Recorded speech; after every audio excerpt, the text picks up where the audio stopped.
नमस्कार विद्यार्थी मित्रांनो, लोकसेवा अकॅडमीमध्ये सर्व विद्यार्थ्यांचं स्वागत आहे. मी अप्पा हातनोरे.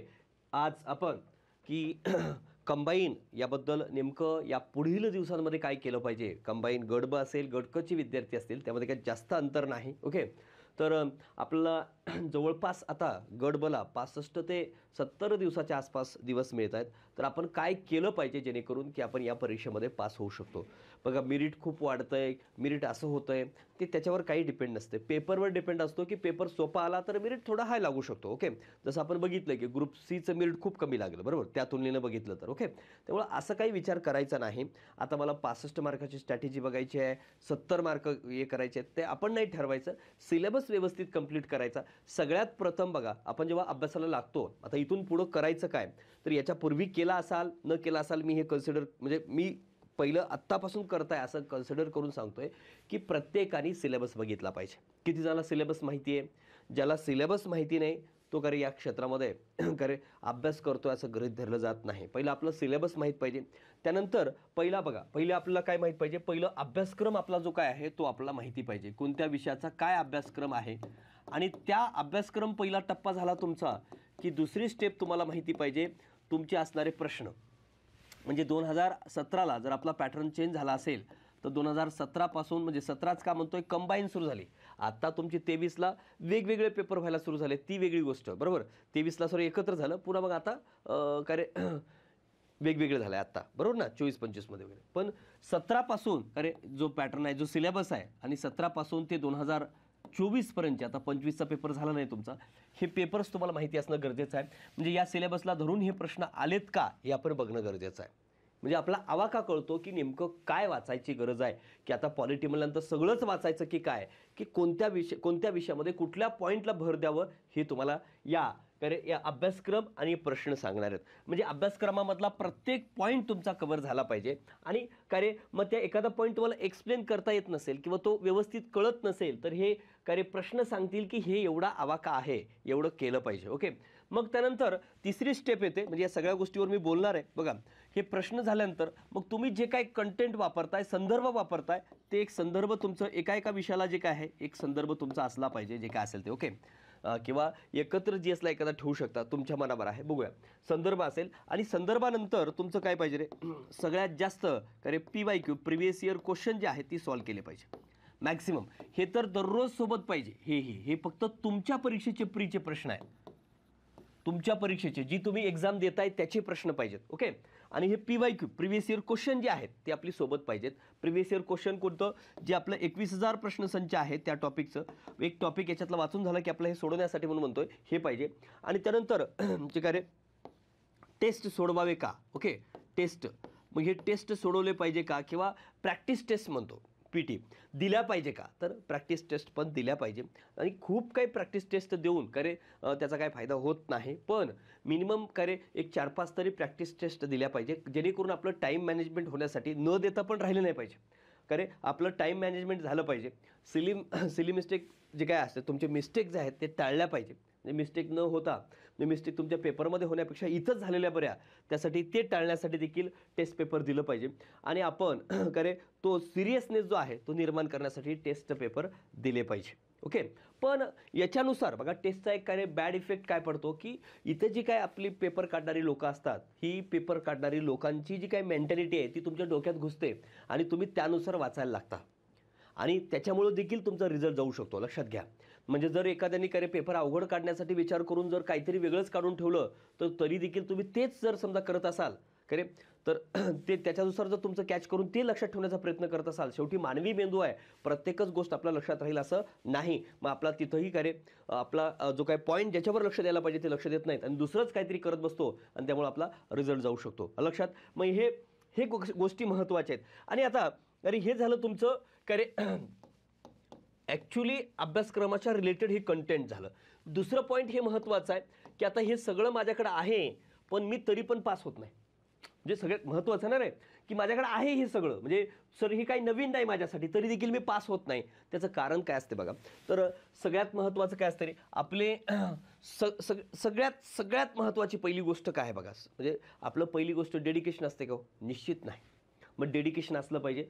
आणि इथं बघा पहिला पॉईंट तुमचा काय रे, इथं पहिला पॉईंट पाहिजे रिव्हिजन खूप मोठ्या प्रमाणात झाले पाहिजे आणि ज्याच्यावर मॅक्सिमम प्रश्न दरवेळेस येतात त्याच्यावर आपलं रिव्हिजन झालं पाहिजे.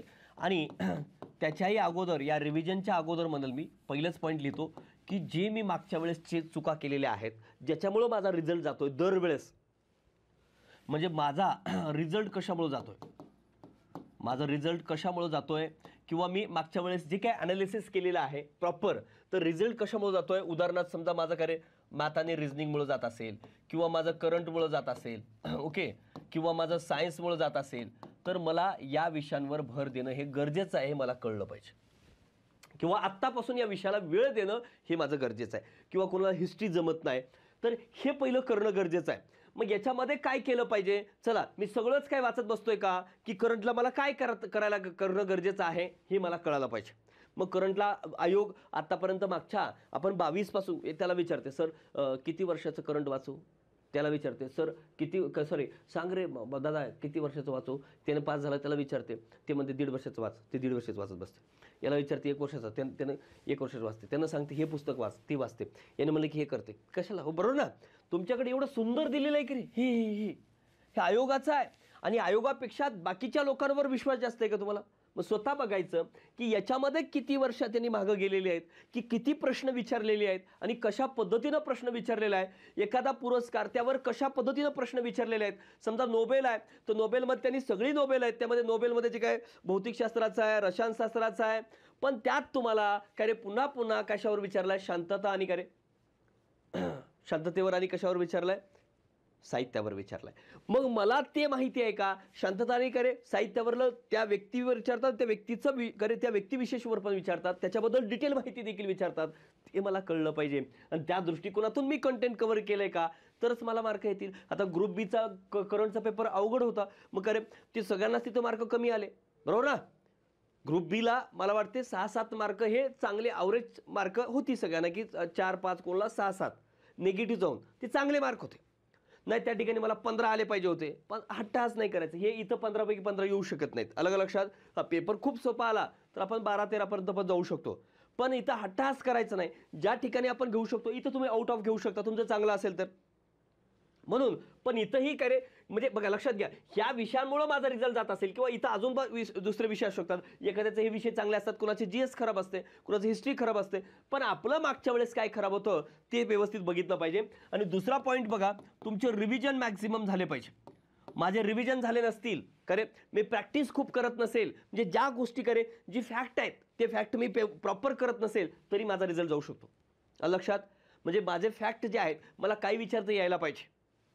हे तर पाहिजे रे, हे स्टेप बाय स्टेप करे. रिव्हिजन जास्तीत जास्त पाहिजे. म्हणजे कशावर रिव्हिजन पाहिजे, मी आता ठरवलेलं आहे, हे सगळं केलंय सर, हे सगळं केलंय आणि आता मी जे काही करतोय करे 17 ते 23 मला 17 ते 24चे प्रश्नही बघितले, मला टॉपिक पण माहिती आहेत, त्या टॉपिकवर मी काय रिव्हिजन पण करतोय. पण करताना मी जे काय फॅक्ट लागतात मी खूप डीप जायची गरज नाही. मला जर विचारलं का रे प्रस्तावना या टॉपिकमध्ये काय करायला पाहिजे, मी तुम्हाला स्पष्ट सांगेल.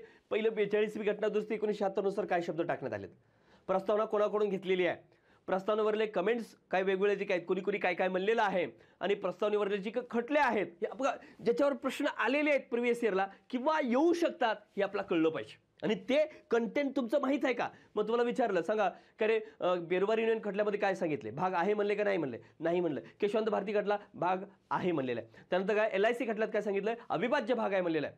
त्याच्यात बोमई खटल्यात काय सांगितलं, त्यात अजून एक बोमई खटला आहे, काय म्हणले रे, काय अविभाज्य भाग आहे म्हणलेला आहे. सज्जन सिंग खटल्यात काय सांगितलंय, भाग नाही असं म्हणलेलं आहे. मग हे आपल्याला कळलं पाहिजे. खटले जे असतील किंवा कायदेमंडळाच्या अधिकाराचा स्रोत आहे की नाही, कायदेमंडळाच्या अधिकाराचा स्रोतही नाही आणि त्यावर प्रतिबंध आणत नाही, ती न्यायप्रविष्ट नाही सर, हे तुमचे बेसिक पॉईंट आहेत. ती काय तुम्हाला कधी विचारलं प्रस्तावना म्हणलं तुम्ही काय बोलायला सुरू केलं पाहिजे किंवा तुम्हाला तेवढ्या गोष्टी डोक्यात क्लिक झाल्या पाहिजे. तरच काय तेवढ्या फॅक्ट जर व्यवस्थित झाल्या, म्हणजे रिव्हिजन तर केलंच पाहिजे, पण रिव्हिजन जास्तीत जास्त कशावर झालं पाहिजे, फॅक्टवर. कन्सेप्ट क्लिअर होतात रे, पण फॅक्ट आपले क्लिअर नसतात. आता कलमांवर दरवेळेस प्रश्न विचारतात, पण कलम माझे चांगले आहेत का हो, नाही.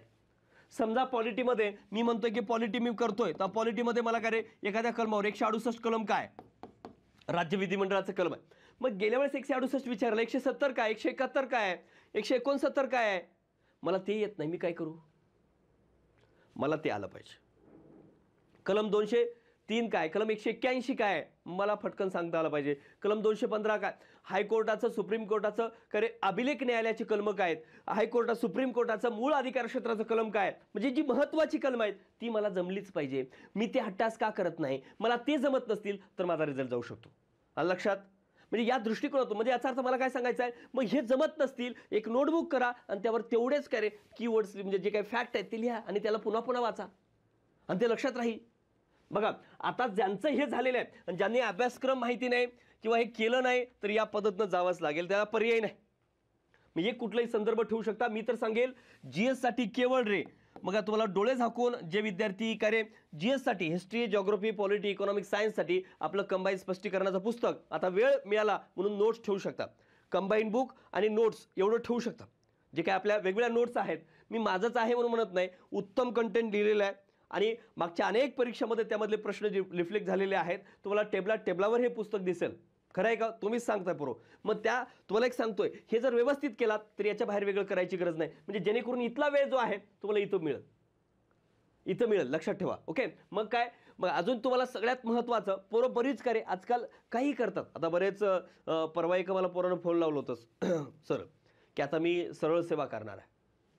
म्हणलं कर. मग सर म्हणलं असं असं मला आतापासूनच मी सगळे काय ते पेपर सगळं करतो. मला सांगा सर, अजून सिलेबस आलाय का हो? सगळी पेपर जे आहेत म्हणजे मला वाटते तलाठी बिलाटी सगळं MPSCकडे वर्ग होणार आहे, बरोबर. TCS IBPS परीक्षा आता घेईल याची गॅरंटी नाही. मग MPSCकडे गेल्यानंतर MPSC TCS IBPSचं सिलेबस ठेवणार का हो? निश्चित नाही, ते वेगळा सिलेबस देईल. मग तू आता अभ्यास जे करतोयस ते उगाच काय रे, उगाच याचे प्रश्न सोडतो TCS IBPS, काय फायदा तुझा? त्यापेक्षा तू काय कर, जे विषय आहेत जे बदलू शकत नाहीत ते विषय अभ्यास कर स्वतः. पॉलिटी असेल, हिस्ट्री असेल, म्हणजे GS असेल, मराठी असेल, इंग्लिश असेल, मॅथ रिझनिंग असेल, ज्याच्या कोणत्याही परीक्षेला असतात ते व्यवस्थित कर. पण उगाच काय चला सर या यूट्यूबला घेतायत सर, हे इथं घेतायत सर, मी तिथं घेतायत सर, त्याला काही अर्थ नाही पोरो. बघा कुठं काही भेटतंय यापेक्षा ना आपला डोकं असलं पाहिजे की आपण काय करायला पाहिजे, सेन्स असला पाहिजे. अजूनही आयोगानं सिलेबस दिलेलं नाही. येणाऱ्या सगळ्या परीक्षा MPSCकडे वर्ग होणार आहेत, सरळ सेवेच्या MPSCकडे वर्ग होणार आहेत. मग त्या दृष्टिकोनातून मी अभ्यास केला पाहिजे. आता जर व्यवस्थित अभ्यास केलात, ही कंबाईनच्या पोरांसाठी सांगतोय, तुम्हाला खरंच सांगतोय पोरो, ह्या परीक्षा MPSCच्या गट ब गट क मध्ये ॲड होऊ शकतात भविष्यात. तुम्हाला हे पण सांगतोय, तलाठी जे काही वेगळ्या परीक्षा आहेत, एकतर वेगळं घेतील, ते वेगळं घेणार नाहीत. जनरली ते काय करतील, ग्रुप बी किंवा ग्रुप सी मध्ये, ग्रुप सीचे आता तलाठी असेल ग्रुप सी मध्ये ॲड करतील. वेगवेगळ्या परीक्षा यामध्ये ॲड होऊ शकतात भविष्यात. ही मी माझं मत आहे, सांगतोय तुम्हाला. कारण MPSCकडे आल्यानंतर MPSC एक तर नवीन सिलेबस देईल जर वेगळं घेत असेल तर MPSC सरळ सेवा वेगवेगळ्या होतील, किंवा मग काय MPSCकडे सरळ सेवा म्हणून आली तरी MPSC एक गप राहत नाही. लक्षात, त्याला एकतर काय ग्रुप बी ग्रुप सी मध्ये टाकतील, त्यांना सोपं जाईल ती एक्झाम घ्यायला. खूप मोठमोठ्या वेगवेगळ्या परीक्षा केल्या तर त्यांनाही जड जाईल. ओके, मग या दृष्टिकोनातून ते करू शकतात. म्हणजे मला का सांगायचं आहे, कारण मुख्यमंत्री साहेबांनी सांगितलं की 2026 मध्ये मोठ्या प्रमाणात काय जाहिराती येणार आहेत, म्हणजे जागा जास्त येणार आहेत. आपण त्यांच्यावर विश्वास ठेवू आणि काय अभ्यास करा. म्हणजे ते दुसरा पर्याय काय, म्हणजे अभ्यास केलात नक्कीच काय जागा येऊ शकतात 26 मध्ये. आणि 26 मध्ये जास्त जागा आल्या, मी म्हणतो जागा कमी येऊ जास्त येऊ, अभ्यास तर करणं गरजेचं आहे. आणि जर व्यवस्थित अभ्यास केलात तर निश्चित काय यश मिळू शकते. आणि अभ्यास बघा, किती जागा आल्या आणि तुझा अभ्यासच नाही, काय फायदा आहे को? काहीच फायदा नाही. मग या पद्धतीनं जा तर नक्कीच तुमचा फायदा होतो. इथं काय करणं गरजेचं आहे, तुमचं मागच्या वेळेस ज्या चुका झाल्या ते टाळण्याचा प्रयत्न करा. फॅक्टवर चांगला अभ्यास करा. त्यानंतर काय सगळ्यात महत्त्वाचं तिसरी स्टेप जी आहे, PYQ ओरिएंटेड कंटेंट जो आहे तुमचा व्यवस्थित झाला पाहिजे. बघा इथं तुमचा PYQ ओरिएंटेड जे कंटेंट आहे तो एकदम बेस्ट झाला पाहिजे. आणि चौथी स्टेप तुमचं काय बघा नोट्स काढल्या पाहिजे का इथं, तर नोट्सचं मला वाटते काही गरज नाही नोट्स काढायची. फक्त काय करायचे ना, नोट्स डिटेल काढल्या नाही पाहिजे, पण ज्या फॅक्ट मला लक्षात राहत नाहीत तेवढ्या तुम्ही काढला तरी सफिशियंट आहे. ओके, पण आता आपण याच्यावर सिलेबसवर वगैरे बघूया पहिलं. कारण सिलेबस काय, पण सिलेबसच कोणाला माहिती नसेल तर त्याला काही अर्थ येत नाही. मित्रांनो काय दिलं बघा, आधुनिक भारताचा विशेषतः महाराष्ट्राचा इतिहासातून काहीच कळत नाही पोरं तुम्हाला, कळलं? मी अनेक वेळेस सांगितलंय या 60+ PDF मध्ये सगळं दिलंय बघा. ही नव्या स्वरूपात मी 60+ PDF आणणार आहे. आणि अजून एक गोष्ट, ज्यांना सर ते लिंक टाका पोरांना, की ज्यांना खरंच आपलं कुठला हे जॉईन करायचं आहे, कुठलं कंटेंट ग्रुप, की आप्पा हातनोरे म्हणून एक कार्य आपण टेलिग्राम चॅनल सुरू केलेलं आहे. त्यामध्ये मी दिवाळीनंतर कंटेंट टाकणार आहे. ओके, ते फ्री ऑफ कॉस्ट असेल तर ती तुम्ही टेलिग्राम ग्रुप जॉईन करू शकता आप्पा हातनोरे म्हणून. ओके, तर बघा आता हे जे काय 60 मार्काचं जे आपलं PDF आहे यामध्ये सगळ्या विषयाचं दिलंय की काय करायला पाहिजे वगैरे. आता इतिहासाच्या मध्ये देखील दिले बघा, इतिहासामध्ये कोणते टॉपिक केले पाहिजे ते सगळं दिलेलं आहे. म्हणजे महाराष्ट्राच्या जनरली काय विचारतात रे, शेतकरी चळवळ असेल किंवा कामगार चळवळ असेल महाराष्ट्राची, 1857च्या पूर्वीचे उठाव असतील, 1857चा उठाव असेल, त्यानंतर अजून काय सामाजिक धार्मिक सुधारणा चळवळी असतील. म्हणजे ज्या टॉपिकवर मला कसं कळालं हेच टॉपिक आहेत की याच टॉपिकवर प्रश्न विचारतात. मला कसं कळालं रे, कारण प्रिव्हियस इयरची क्वेश्चन बा सिलेबसमध्ये केवळ एवढाच शब्द उल्लेख केलेला आहे. मग आपल्याला खरे काय माहीत पाहिजे, मग त्या सिलेबसनुसार आलेली आत्तापर्यंतची प्रश्न आणि त्यानुसार मग हे आपले वेगवेगळे टॉपिक तयार केलेले आहेत. लक्षात. मग त्यामध्ये काँग्रेसपूर्व राजकीय संघटना असेल, काँग्रेसची स्थापना व अधिवेशनं असतील किंवा सामाजिक धार्मिक सुधारणा चळवळी असतील, त्यानंतर काय रे असहकार चळवळ आणि सविनय कायदेभंग चळवळ असेल, आणि राष्ट्रीय चळवळी असतील, क्रांतिकारी चळवळ असेल, ब्रिटिशांचं आर्थिक धोरण असेल, गव्हर्नर जनरल व्हॉइसरॉय असेल, भूत सुधारणा असतील, रयतवारी महालवारी वगैरे, कायमधारा, वृत्तपत्र असतील. ओके, मग वृत्तपत्रामध्ये काय केलं पाहिजे ते सगळं याच्यामध्ये दिलेलं आहे. त्यानंतर महाराष्ट्रातली समाजसुधारक असतील हे व्यवस्थित करणं गरजेचं आहे. म्हणजे भारत आणि महाराष्ट्र हे जे टॉपिक सांगितलेत भारत आणि महाराष्ट्रामधलं सगळं आपलं इन डिटेल करणं गरजेचं आहे. ओके.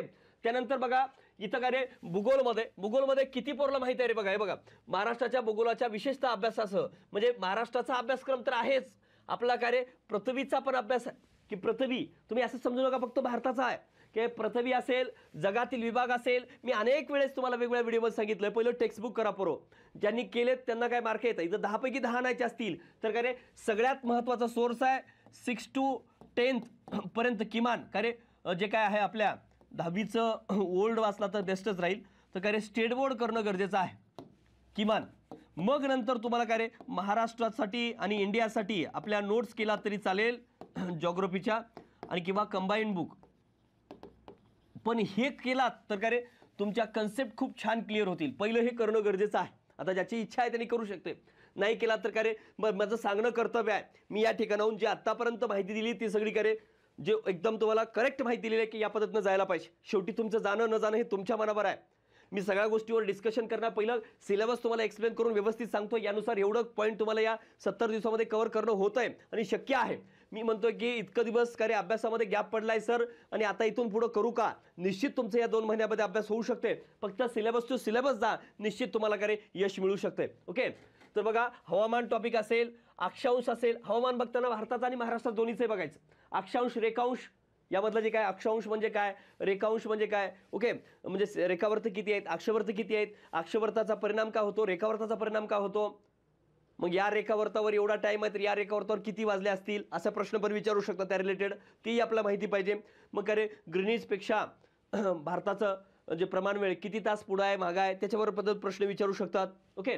त्यानंतर तेच रेखांश बद्दल महाराष्ट्रातील जमिनीचे प्रकार, कोणकोणते जमिनीचे प्रकार आहेत, काळी मृदा, जांभी मृदा, जे काय असेल, पर्जन्यमान असेल. ओके. त्यानंतर प्रमुख पिकं असतील महाराष्ट्रामधली, शहरं, नद्या, उद्योगधंदे याबद्दल विचारू शकतात. म्हणजे जनरली जास्त पार्ट कशात दिसतोय, प्राकृतिक भूगोलाचा दिसतोय. प्राकृतिक भूगोलाच्या रिलेटेड प्रश्न विचारतात. सर याच्यात लोकसंख्या दिलंच नाही, करू की नाही. अरे बाबा हे काय सांगितलं पहिलंच, महाराष्ट्राच्या भूगोलाच्या विशेष अभ्यासासह, म्हणजे त्यात काय विचारू शकतात. बाकी हे तुम्हाला पृथ्वी दिले, जगातील विभाग दिले, ते जगातील विभाग माहीत असणं गरजेचं आहे, बघणं गरजेचंच आहे. त्यावर प्रश्न येतो म्हणजे येतो. सिलेबसमध्ये दिलेले पॉईंट्स आणि काय रे याच्यावर अगोदर आलेले प्रश्न हे व्यवस्थित करणं गरजेचं आहे. लक्षात. त्यानंतर बघा आता अर्थव्यवस्थेमध्ये काय दिले सिलेबसमध्ये बघा, भारतीय अर्थव्यवस्था असं मेन्शन केलंय पहिलं, आणि त्यामध्ये राष्ट्रीय उत्पन्न. आता राष्ट्रीय उत्पन्न मी इव्हन काय रे आपल्या याच्यावर पण टाकलंय बघा, कशावर, राष्ट्रीय उत्पन्न यूट्यूबवर त्याचं एक सेशन पण सेपरेट घेतलेलं आहे. आणि ते जर व्यवस्थित केलं तर मला वाटत नाही त्याच्या बाहेर तुम्हाला कुठला प्रश्न जाईल. सगळे प्रश्न त्यातलीच येतील, कुठलाही प्रश्न वेगळा बाहेर करण्याची गरज नाही.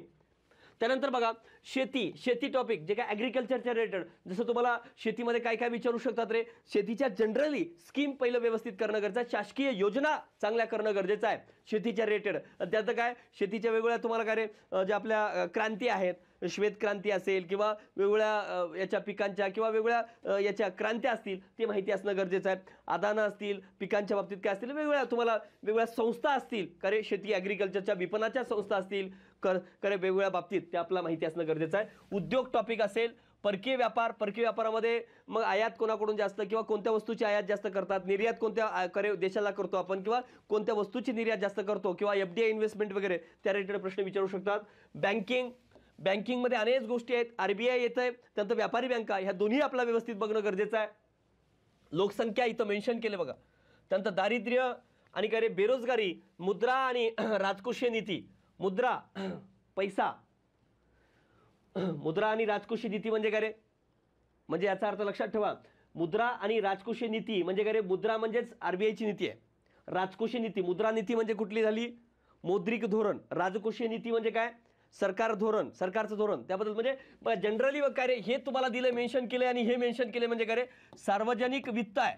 सार्वजनिक वित्त व कर संरचना जे मी वेगवेगळ्या टॉपिकमध्ये तुम्हाला देतो, हे ते काय रे, हे दोन टॉपिक तुम्हाला व्यवस्थित करणं गरजेचं आहे इथं. आणि इथं स्पष्ट काय रे, खूप मोठं मेन्शन केलं आहे, लेखापरीक्षण, अर्थसंकल्प वगैरे. त्यामुळे इथं 4 ते 5 कधी 5-6 प्रश्न पण विचारतात. ओके, मग इथं 15 पैकी 15 घ्यायचे असतील तर या सिलेबसनुसार जा. आणि मला वाटतंय की मित्रांनो, खरंच सांगतो, वेळ मिळाला तर कंबाईन बुक आणि नोट्स करा. याला देखील कंबाईन बुक आणि नोट्स करा, यालाही कंबाईन बुक आणि नोट्स करा.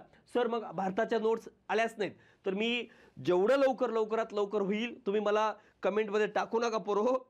तर मी करे तुमच्या नोट ज्या आहे, भारताच्या नोट ज्या आहेत, आधुनिक भारताच्या, महाराष्ट्राच्या उपलब्ध आहेत आपल्या, पण करे भारताच्या इतिहासाच्या नोट देखील लवकरात लवकर उपलब्ध करून द्यायचा प्रयत्न करेल. दिवाळीनंतर करे नोव्हेंबरच्या पहिल्या आठवड्यामध्ये वगैरे आपण उपलब्ध करून द्यायचा प्रयत्न करूया. इकॉनॉमिक्स देखील. ओके, इथं मला वाटतंय इकॉनॉमिक्सला नोट्स आणि कंबाईन बुक दोन्ही ठेवा. वेळ मिळाला सदुपयोग घ्या. कंबाईन बुक आणि नोट्स एकदम जर व्यवस्थित केलात, ह्या टॉपिकला जास्त भर द्या. जे इथं दिलेले आहेत ना, याच्यानुसार कोणते टॉपिक करायचे हे 60+ PDF मध्ये दिलेलं आहे. या PDF मध्ये की याच्यानुसार तुम्हाला हे कळणार नाही. आता इथं मला सांगायला वेळ जास्त नाही, मग याची मी काय नवीन PDF करे आपल्या लोकसेवा अकॅडमी आणि पब्लिकेशनच्या टेलिग्राम चॅनलवर, तसेच आपल्या अप्पा हातनुररावाने एक टेलिग्राम देखील सुरू केले आपण. ओके, त्यामध्ये कंटेंट टाकणार आहे. मग त्यामध्ये देखील हे PDF मी वाटलंच तर काय नवी PDF देखील एक्सप्लेन करेल त्यामध्ये. तर तुम्ही हे व्यवस्थित करे काय हे या PDF मध्ये प्रत्येक दिलाय तुम्हाला करे. प्रत्येक बघा, सार्वजनिक वित्तामध्ये काय करायचं, मग याच्यामधला एक टॉपिक वाचून दाखवतो. सार्वजनिक वित्त व कर संरचना या घटकावर मागील वर्षी 5 प्रश्न विचारले असं दिले. दरवर्षी तेवढेच विचारले असं नाही. मागील काही वर्षामध्ये या घटकावर सरासरी 4 ते 5 प्रश्न विचारण्यात येतात. म्हणून या दृष्टीने या घटकाकडे लक्ष द्या. या घटकात FRVM ॲक्ट, तुटीच्या संकल्पना, अर्थसंकल्पाचे प्रकार, स्वरूप, शून्याधारित अर्थसंकल्प, तुटीचा अर्थ भरणा, जनरल बजेट, अर्थसंकल्प, महसुली व भांडवली, जमा व खर्च, वित्त आयोग, लेखापरीक्षण, कॅग, संसदीय समित्या, GST, कर समित्या, प्रत्यक्ष आणि अप्रत्यक्ष कर यातला फरक आणि प्रत्यक्ष अप्रत्यक्ष कर वगैरे.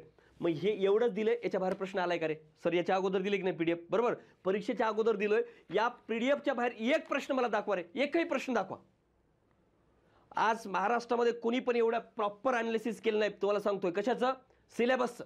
या लेवलला सिलेबसचं अनालिसिस मी करून दिलोय. लक्षात ठेवा पोरो, जर या पद्धतीनं केलात ना याच्या बाहेर जात नाही. उगाच काही घेते, कुठेही जाऊन वाचते, काही अरे तुझंच तू आयुष्य वाटोळं करतोस, मला त्याचा काही परिणाम पडणार नाही. लक्षात घे, तुझ्या आईवडिलांना परिणाम पडेल सगळ्यात जास्त, बाकीच्यांना काय परिणाम पडणार नाही.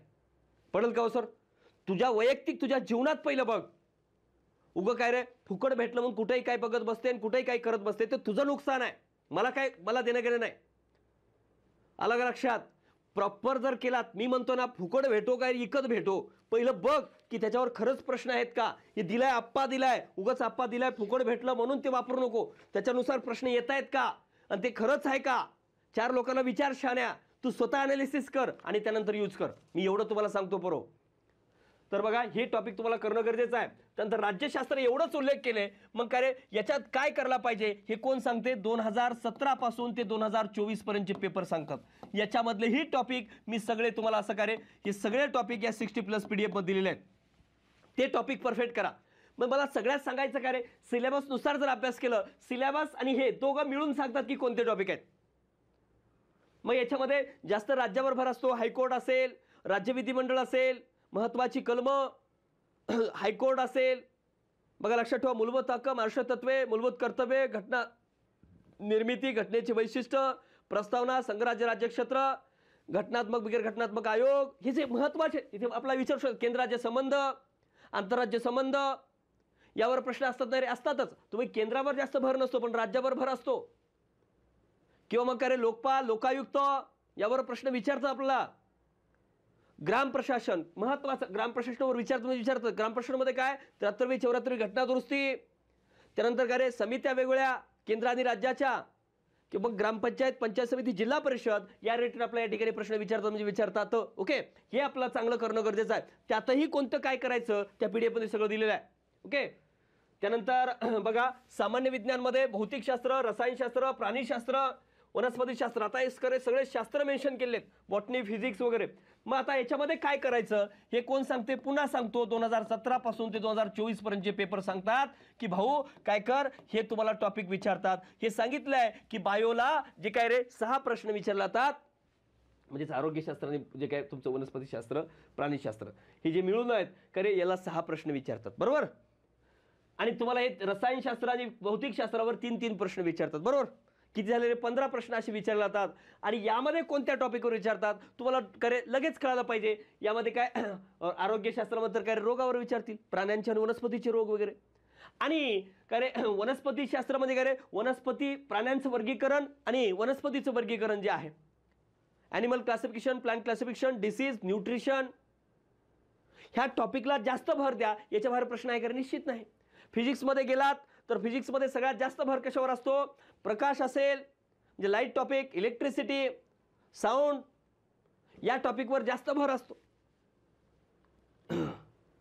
इलेक्ट्रोमॅग्नेटिक जे काय स्पेक्ट्रम असेल त्यावर रिलेटेड प्रश्न विचारू शकतो. विद्युत चुंबकीय पट्टा याबद्दल पण मागच्या वेळेस तुम्हाला प्रश्न विचारलाय, या रिलेटेड आपला प्रश्न येऊ शकतात. ओके, मग रसायनशास्त्रामध्ये जनरली काय विचारतात रे? रसायनशास्त्रामध्ये अणु असेल, तुम्हाला पिरियोडिक टेबल बेसवर प्रश्न विचारू शकतात. ओके, कार्बनची संयुग असतील किंवा मग काय रे आपला धातू अधातू असतील त्याची काय रे धातुके वगैरे असतील यावर प्रश्न विचारू शकतात. रासायनिक अभिक्रिया या रिलेटेड प्रश्न या रसायनशास्त्र या टॉपिकमध्ये विचारू शकतात. याच्या पलीकडे वेगळं करण्याची गरज नाही. ओके, बघा त्यानंतर काय रे जागतिक तसे महाराष्ट्रासह भारतातील, आता इथं तुम्हाला चालू घडामोडीचे जे आहेत बघा, व्यक्तिविशेष असेल, बरेच पुरस्कार असेल, म्हणजे सगळे याच्यामध्ये मेन्शन केले आहेत मी काय रे घडामोडीचं. आणि सगळ्यात महत्त्वाचं बघा, चालू घडामोडी कुठून कुठपर्यंत वाचावा अशी बरेच प्रश्न विचारतात पोरं, बरोबर. आता परीक्षा 21 डिसेंबरला आहे म्हणून 21 डिसेंबर पर्यंत वाचत बसू नका. याच्या अगोदर किती तारखेला परीक्षा होती सर? 9 नोव्हेंबरला, बरोबर. 9 नोव्हेंबरला परीक्षा होती तुमची, 9 नोव्हेंबर 2025ला. मी म्हणतोय तुम्हाला ऑगस्ट 2025 पर्यंत करा पर्यंत. मग कधीपासून? बघा 1.5 वर्षाचं करंट केलं पाहिजे, पण वर्षभराचं बेस्ट करा. बघा कधीपासून कधीपर्यंत करायचं? बघा पहिला टप्पा जो काही इथं जास्त भर द्यायचा आहे तो म्हणजे करे वर्षभराचा, ऑगस्ट 2024 पासून करे ऑगस्ट 2025 पर्यंत एकदम बेस्ट करा. इथं कोणतंही करे जे कराल, जे तुम्ही कोणतंही घ्या, तुम्हाला जे योग्य वाटते ते करंट तुम्ही बेस्ट करा. सर तुम्ही करंट घेणार आहात का? जर मला वेळ मिळाला तर मी निश्चित करे यूट्यूबच्या माध्यमातून परीक्षेसमोर तुम्हाला घेईल. ओके, त्यानंतर बघा त्याच्यानंतर 6 महिने मागं जायचे. ऑगस्टपासून 6 महिने मागे गेल्यानंतर किती राहतात सर? फेब्रुवारी, बरोबर. जवळपास फेब्रुवारी 24 बघा, सॉरी फेब्रुवारी 2024 ते करे ऑगस्ट 24, म्हणजे फेब्रुवारी 24 ते ऑगस्ट 24 यामध्ये इम्पॉर्टंट अगदी महत्त्वाचं वाटलेलं प्रत्येक क्षेत्रातलं, उदाहरणार्थ पुरस्कारामध्ये महत्त्वाचे असणारे किंवा मग राजकीय घडामोडी महत्त्वाचे कोणत्या घटना यामध्ये घडलेल्या आहेत महत्त्वाच्या त्या ठळक जनरली काय रे आपला फॅक्ट जे काय रे तुम्हाला जास्तीत जास्त काय रे जे हेडलाईनवरच प्रश्न जास्त असतात, बरोबर का सर? हेडलाईन तुमच्या हेडलाईनवर 6-7 प्रश्न सुटतात, मला हे पण सांगतो. नुसत्या पुस्तकात दिलेल्या हेडलाईनवर पण काय रे जनरली आजकालची जी पुस्तकं आहेत करे कंटेंट खूप काही देतात, इतकं कंटेंट देतात की जे करे त्याच्यामध्ये जर करे नुसता कचराच जास्त असतो. म्हणजे त्यातून काय काढून घ्यायला पाहिजे, आपल्या परीक्षेच्या दृष्टिकोनातून काय करायला पाहिजे हे करंटला बऱ्याच पोराला कळतच नाही. मग त्यासाठी काय करायचं? सर्वप्रथम लक्षात ठेवा मित्रांनो, 2000 पुन्हा सांगतो 23, मी याच्या अगोदर अनेक वेळेस सांगितले 2024 करे 2025 मध्ये आता रिसेंट झालेले पेपर 24 मध्ये झालेले 23 मध्ये झालेले या कोणत्याही पेपरमध्ये असो करंट जे आलेलं आहे ते करंटचे प्रश्न बघायचं आणि त्या ओरिएंटेड आपलं कंटेंट कॅच करायचं. पण एवढ्या दिवसाचं करंट तुम्हाला करावं लागणार आहे, लक्षात घ्या, त्याला पर्याय नाही. राहिलं तुमचं अंकगणित बुद्धिमत्ता चाचणी दिले बघा. सिलेबसमध्ये काय केलं? बेरीज वजाबाकी गुणाकार भागाकार करे दशांश अपूर्णांक व टक्केवारी इत्यादी उमेदवार किती लवकर आणि अचूकपणे विचार करू शकतो हे आजमावण्यासाठी प्रश्न. मग या ठिकाणी काय करायला पाहिजे? तुम्ही टॉपिक वाईज तर केला असणार रे अभ्यास, बरोबर. सगळे तुम्ही जे काय असेल तुम्हाला वयवारी असेल जे काय असतील, ओके, तुम्हाला जेवढे टॉपिक आहेत डायरेक्शन असेल किंवा मग करे तुमचे जेवढे टॉपिक आहेत म्हणजे याच्यामधली मॅथ रिझनिंग मधले. तर मॅथ रिझनिंग मधले सगळे टॉपिक तुम्ही केला असणार आहे, पण मला काय सांगायचं आहे सगळ्यात महत्त्वाचं बघा, 2012 पासून का रे 12 पासून म्हणतोय 2025 पर्यंत ज्या वेगवेगळ्या परीक्षेमध्ये काय प्रश्न झालेले आहेत, PYQ प्रिव्हियस इयर क्वेश्चन म्हणतोय, हे सगळे क्वेश्चन सॉल्व्ह करून घ्या. फक्त आकडे वेगळे आहेत पोरो, बरोबर ना, दुसरं काही खेळ वेगळा नाही. मग याच्यामध्ये कोणताही प्रश्न येऊ ते तुम्ही सोडवलं पाहिजे, प्रत्येक टॉपिकचा कोणताही असो, काही विचार, नातेसंबंध पटकन सुटला पाहिजे. असं कोणताच टॉपिक नाही की जो तुम्हाला जमला नाही पाहिजे, यातले सगळे प्रश्न सोडवा. असा कोणताही दिवस नसला पाहिजे ज्या दिवशी तुम्ही मॅथ रिझनिंग करत नाहीत. मिनिमम 2 तास मॅथ रिझनिंग द्या पोरो. या विषयामध्ये कमीत कमी तुम्हाला मार्क आले पाहिजे का रे, 16 ते 17 प्रश्न निगेटिव्ह जाऊन आले पाहिजे 20 पैकी. मी म्हणतोय 15+ आले पाहिजे. जर इथं येत नसतील तर तुम्ही पास होऊ शकत नाही, तुम्हाला हे पण सांगतो. हे निश्चित खरं आहे, तुम्ही कोणाला विचार.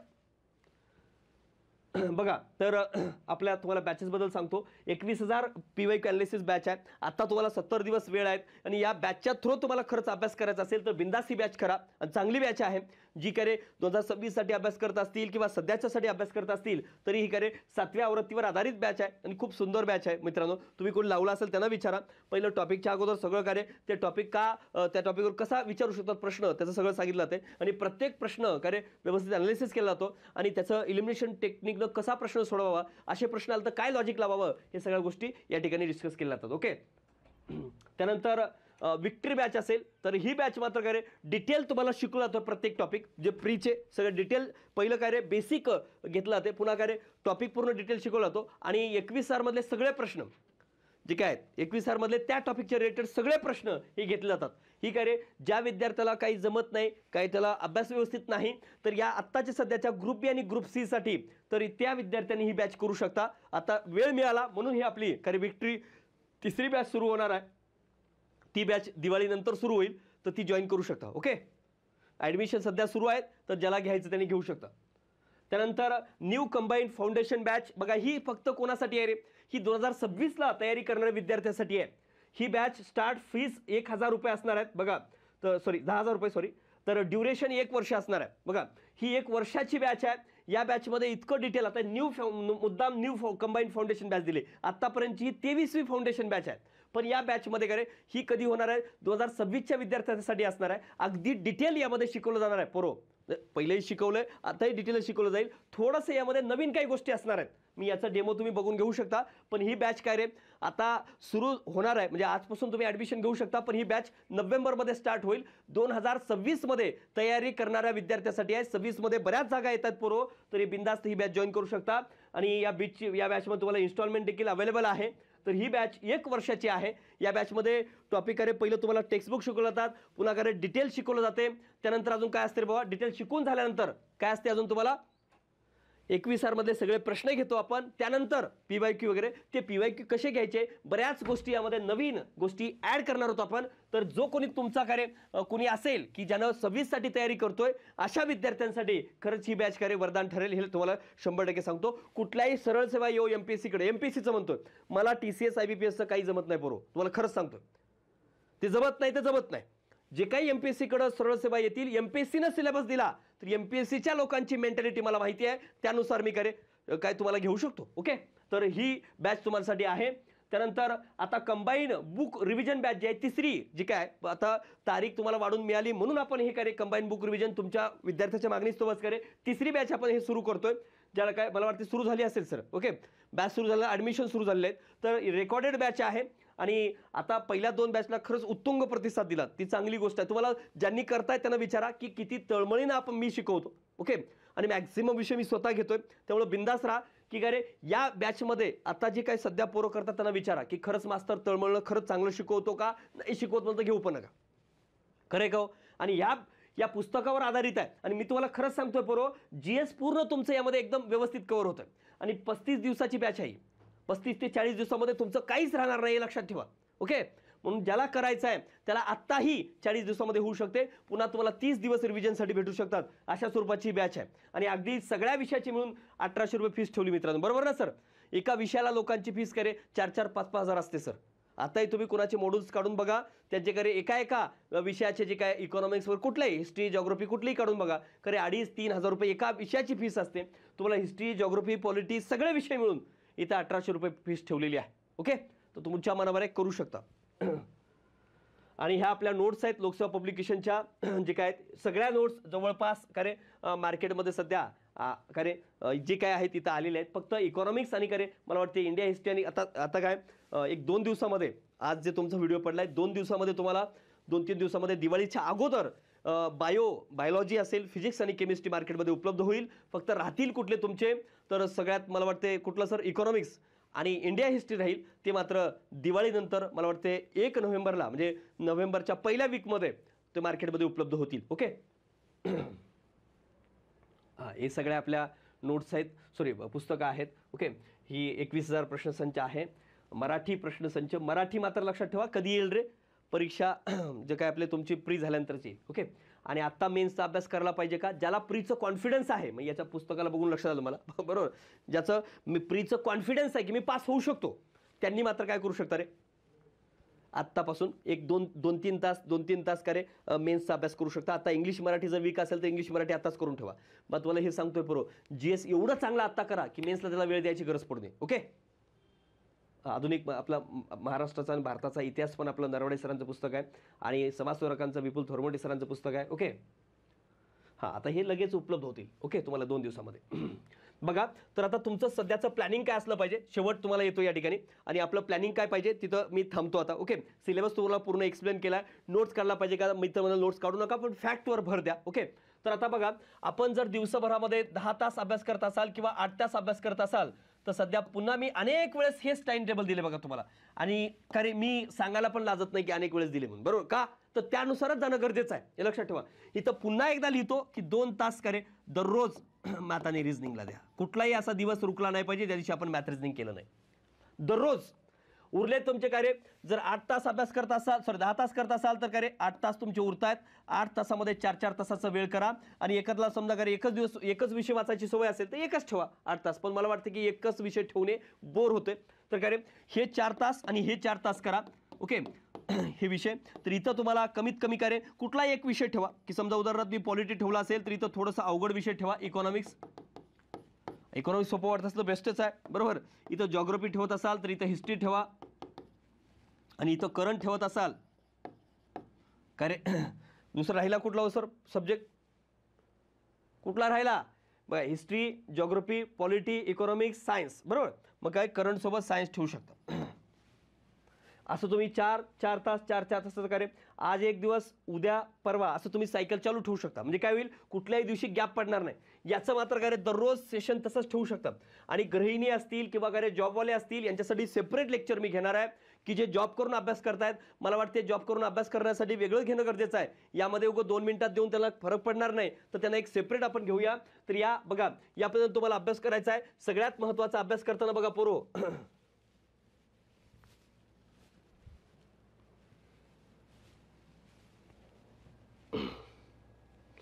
बघा सगळ्यात महत्त्वाचा अभ्यास करताना काय करायचं आहे, फॅक्ट जे आहे अभ्यास करताना आपण फॅक्ट व्यवस्थित करा. म्हणजे प्रत्येक टॉपिकच्या रिलेटेड जे फॅक्ट आहेत ते लक्षात राहत नसतील तर ते लिहून काढा. आत्ताच GS एकदम मजबूत करा, जेणेकरून तुम्हाला मेन्सला वेगळं करण्याची गरज पडणार नाही. म्हणजे उदाहरणार्थ मला काय म्हणायचं आहे, समजा मला अभ्यास करायचा आहे कुठला रे, उदाहरणार्थ पॉवर्टी हा टॉपिक करायचा आहे,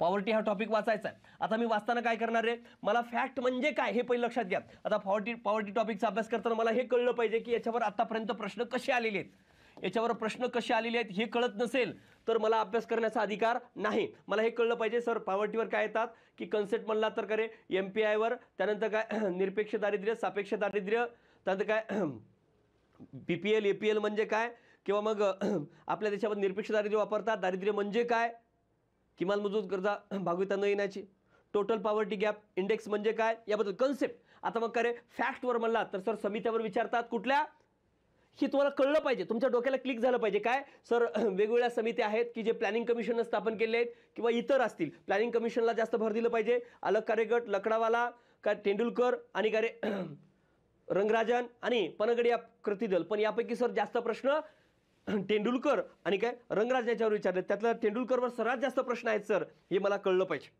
ओके, त्यानंतर अजून करे प्लॅनिंग कमिशनला सोडून इतरांनी जे काय दांडेकरवर रथ असेल, PDOचा कमिटी असेल, वर्धन असेल, पण त्यापैकी दांडेकरवर रथ ही समिती थोडी महत्त्वाची आहे का, तर सगळ्यांनी ग्रामीण जास्त सांगितलंय, शहरी कमी सांगितलं दारिद्र्य प्रमाण, पण यांनी मात्र काय ग्रामीणपेक्षा शहरी काय ग्रामीण कमी सांगितलं आणि शहरी जास्त सांगितलं, उलटं सांगितलं सर. त्यामुळे ते महत्त्वाचं आहे सर, हे तुम्हाला कळलं पाहिजे.